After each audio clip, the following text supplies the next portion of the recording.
हरे कृष्णा प्रिय भक्तों, आप सभी का स्वागत है भक्ति वाणी रेवाड़ी के इस पवित्र मंच पर। आज हम Bhagavad Gita as it is के अध्याय 1 श्लोक नंबर 2 का दिव्य अध्ययन करेंगे, वैसा ही जैसा श्रीला प्रभुपाद ने हमें समझाया है। गीता सिर्फ एक पुस्तक नहीं, ये ईश्वर का सीधा उपदेश, मानव जीवन का मार्गदर्शन और आत्मा की यात्रा का पथ प्रदर्शक है। अध्याय 1 का नाम है अर्जुन विषाद योग, जहां युद्ध शुरू होने से पहले का मानसिक संघर्ष, अहंकार, भय, भ्रम और धर्म की परीक्षा दिखाई देती है। आज का श्लोक हमें बताता है कि इस युद्ध भूमि पर पहली प्रतिक्रिया किसकी थी और उसका क्या अर्थ है हमारी अपनी जिंदगी के लिए। संजय उवाच दृष्ट्वा तु पांडवानिकं व्यूढ़ं दुर्योधनस्तदा आचार्यमुपसंगम्य राजा वचनम ब्रवीत। संजय ने धृतराष्ट्र से कहा, हे राजा, जब दुर्योधन ने पांडवों की सुसंगठित सेना को देखा तो वो व्याकुल होकर अपने गुरु द्रोणाचार्य के पास गया और उनसे बोला, कुरुक्षेत्र में लाखों सैनिक पंक्तिबद्ध खड़े हैं, शंख बज चुके हैं, धूल उड़ी हुई है, घोड़े चिंघाड़ रहे हैं, युद्ध किसी भी क्षण शुरू हो सकता है। इसी बीच दुर्योधन का मन डगमगाने लगता है। वो सामने पांडवों की सेना देखता है, अत्यंत अनुशासित, शक्तिशाली और नैतिक बल से भरी हुई।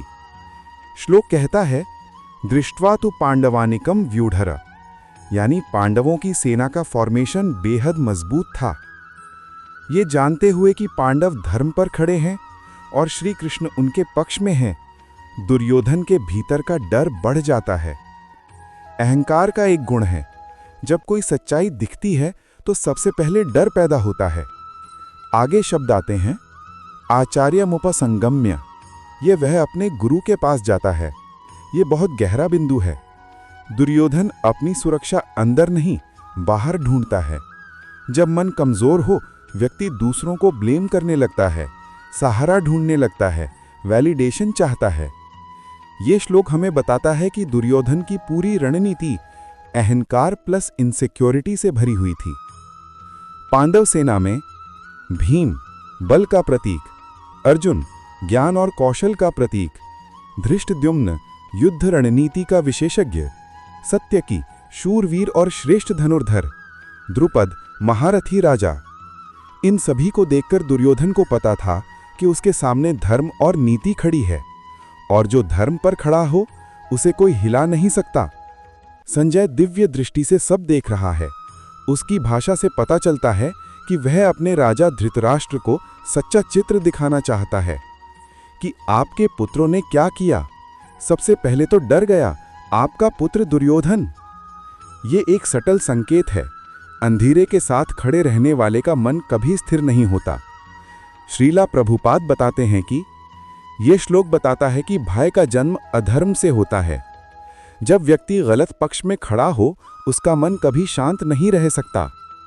भीतरी अस्थिरता बाहरी दुनिया को बड़ा और भयावह बना देती है। जैसे दुर्योधन का डर उसके कर्मों का परिणाम था। यह श्लोक हमें 3 बातें सिखाता है। बाहर से नहीं, मन से उठता है। बाहर की स्थिति वही रहती है, पर डर तब आता है जब मन अस्थिर हो। धर्म यानी आत्मविश्वास, अधर्म यानी भय। पांडवों का कॉन्फिडेंस और दुर्योधन की इनसिक्योरिटी दोनों का कारण उनके कर्म थे, और हर संघर्ष के पहले मन का युद्ध होता है।